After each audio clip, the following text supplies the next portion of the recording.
So, Dawn Tollus. I am with the Century 21 Redwood Realty brokerage. I own a team called the Marquis Group, and I am Realtor of the Year for 2023. That is amazing. Yeah, it's really neat. Can you tell me a little bit about your journey and how you got up to this point and about your awards? I've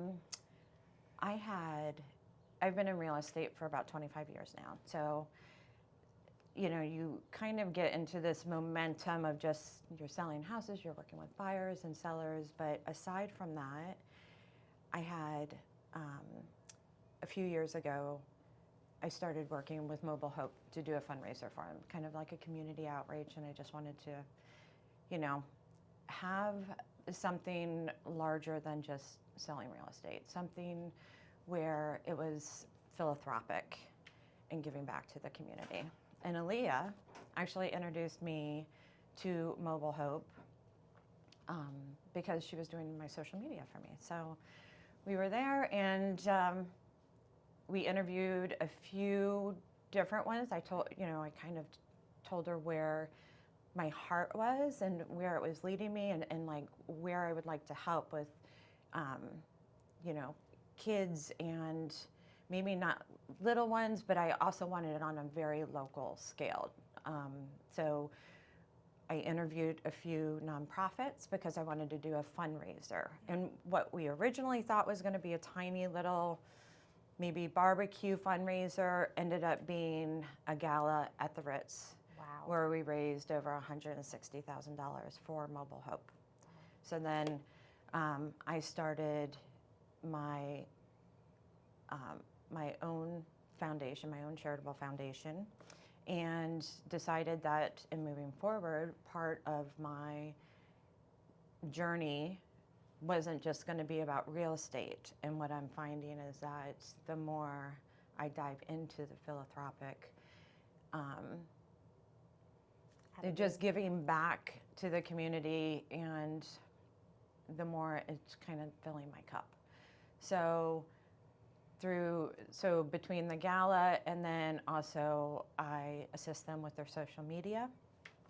At Graffiti and Silk, their thrift store, everything that they sell at Graffiti and Silk has been donated, and 100% of that goes back to providing assistance and emergency shelter for the at-risk or homeless youth. So it's just been so important, and it's just filled my cup. So then this past, we have our Realtor Awards for our local association every year. I go every year, and this year was quite a surprise. So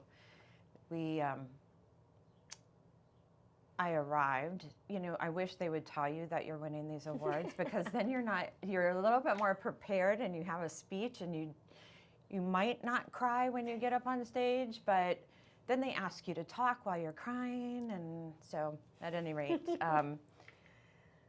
we go through the night, and I had won what's called a Circle of Excellence. And that award applies for somebody who has a certain amount of production, and has served on not on the board, but as a chair or co-chair for different things. So on DAR this year, I'm the chair for the community service. So it's just kind of ties into the whole give back. Yeah. And our two beneficiaries for our fundraising are Women Giving Back and Mobile Hope. And so you have to serve on a committee. You would have had to hold like events and different things like that. So basically, once they looked at the fundraisers that I've done, the events that have happened because of the community service, and then selling real estate on top of that, I was one of 7 who won the Circle of Excellence Award. And it was really, really cool because when they announced who the recipients were for that award, when I got up to stand, with all of the agents up there that won, I realized those were the agents that when I started real estate that I looked up to, that I like took note of what are they doing? How are they marketing themselves? How are they to work with? Like, would I ever want to work with this person? Because there's a lot of, there's a lot of competition out there, and not every transaction is smooth. And even when a transaction goes south, the ones that are still amicable and professional and ethical are the ones that you consistently want to work with. So I was in awe that I was up there with I was up there with the legends. You are a legend now. Well, I don't consider myself a legend. Maybe I'm just getting older doing this.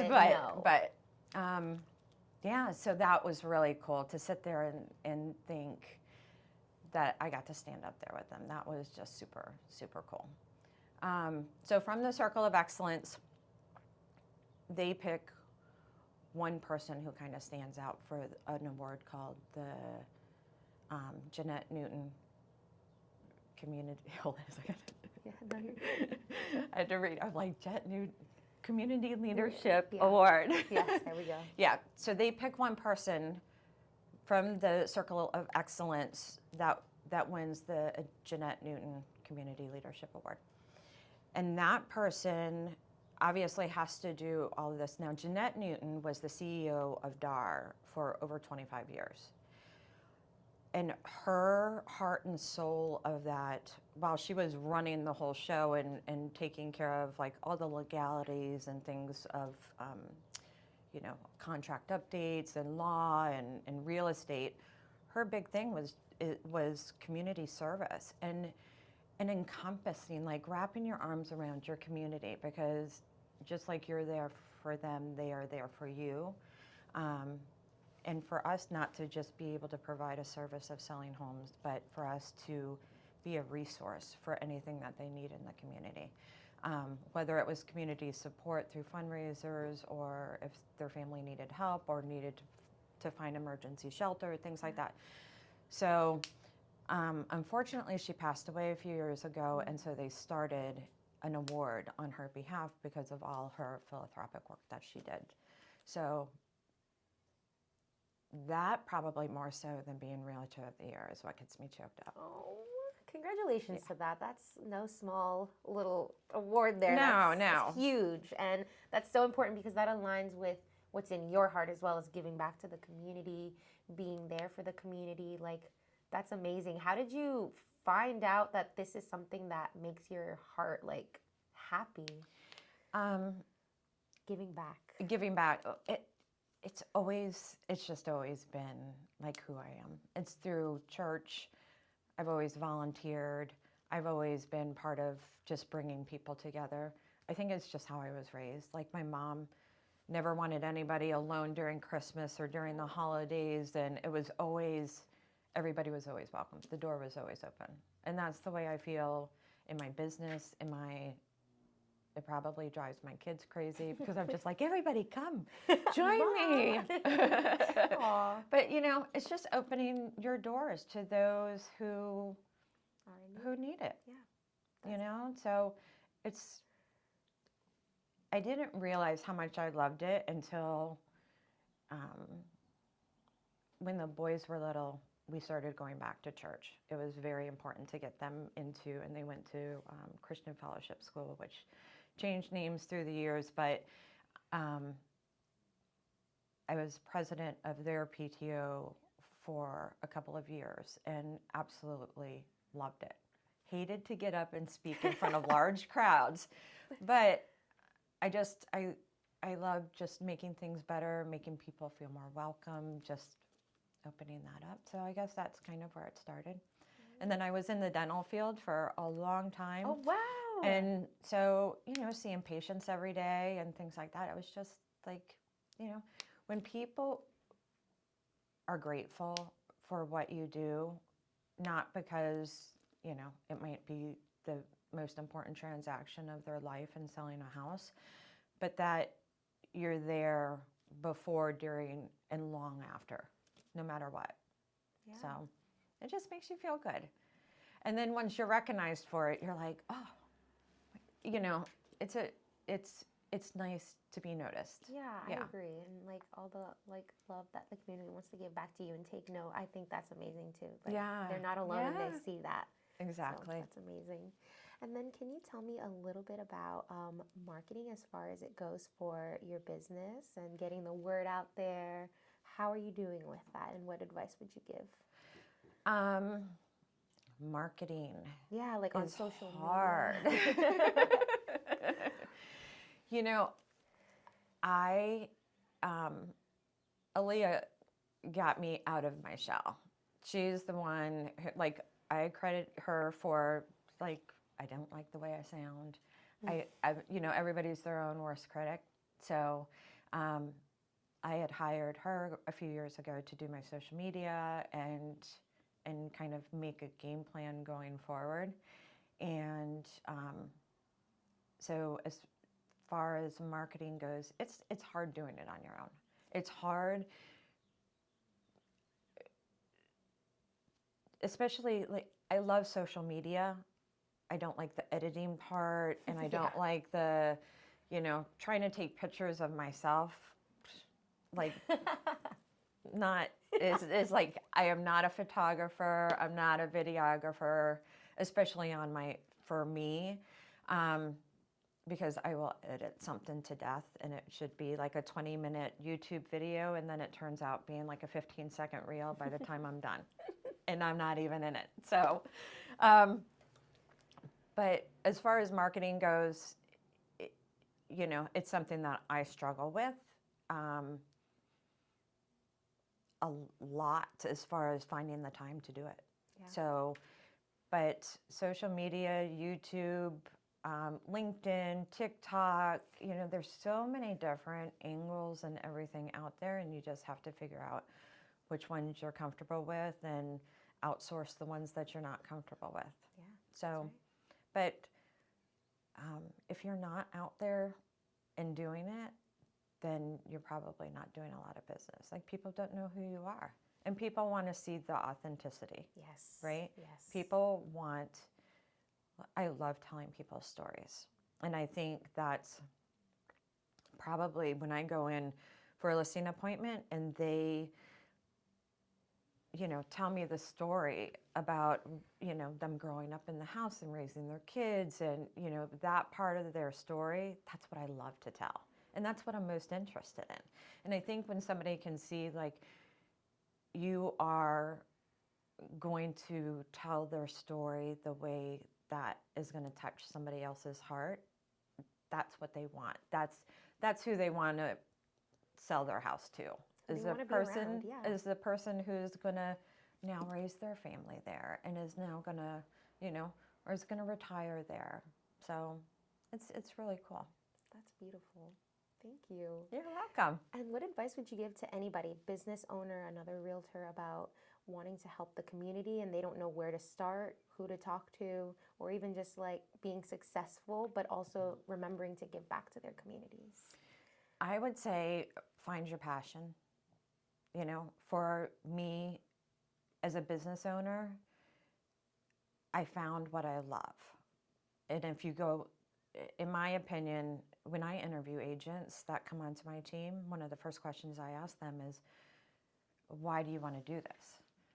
And honestly, if their answer is to make a ton of money, then for me, it's not that it's the wrong answer. It's just, I feel like people have to have a love of what they think they're getting into. And so many agents out there get into this because they're like, it's going to be quick and easy money. And it's not quick and easy money. And there are so many different aspects of the business that you have to work. And it's about the amount of conversations you have. And it's not about putting a sign in the ground and then getting a house sold. It's about connecting, networking, and giving back. So as far as finding a way of giving back to the community, you find out what you're passionate about. And for me, I lost my son 2 years ago. I lost my oldest son Sorry about that. to an opioid overdose. So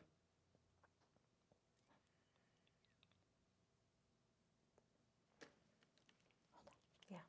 Can we get a paper towel or tissue? Take a moment. I'm so sorry.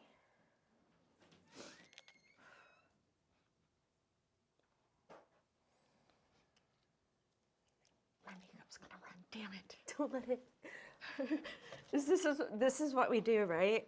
Yes. So when I lost him, I had already started doing the Mobile Hope, volunteering for them and trying to figure out like what we were going to do to help give back. And I thought, once he passed away in June, and their huge gala was in October. And we were like well over halfway done in planning this, and it took about 1.5 years to plan it. And they said, like, let's not do it.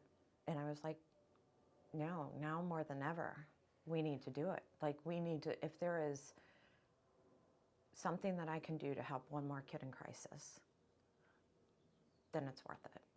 So it worked out well. We did really well with that. And I continue, just like my heart is just trying to save these kids and trying to, Bring awareness. and get them on the right track. And so whatever I can do to assist Mobile Hope in that, I'll do it. Thank you for that. Yeah. That's like a underlying crisis going on that a lot of people, I feel like, don't They have think no twice idea. about, or they're like, that won't happen to us, we're fine. But Oh my gosh. I raised my son, private school, Christian, going to church. He was a good kid. And 30 years old, living his life, doing his thing, and then you're not promised tomorrow. no, So yeah, get that now more awareness. than ever. Thank you for sharing that. Yeah. And then can you tell me where you see yourself in the next 5 years? Like, where is Dawn Tullis going to be? Well, I'm still growing my team. So I've had a lot of amazing agents who have retired out and are living their life on the beach. So we used to have, I think, 23 agents on our team. And we have about 12. We brought on a couple more. And so I think I'll grow it a little bit more, and then maintain it. And then I will still be doing, I think, exactly what I'm doing in 5 years. In 10 years, I might start to consider retiring, although I can't even imagine myself retired. Like, I can't imagine myself vacationing more. Yeah. But I don't know about retired. Maybe work from home or something? Maybe I will give my agents more of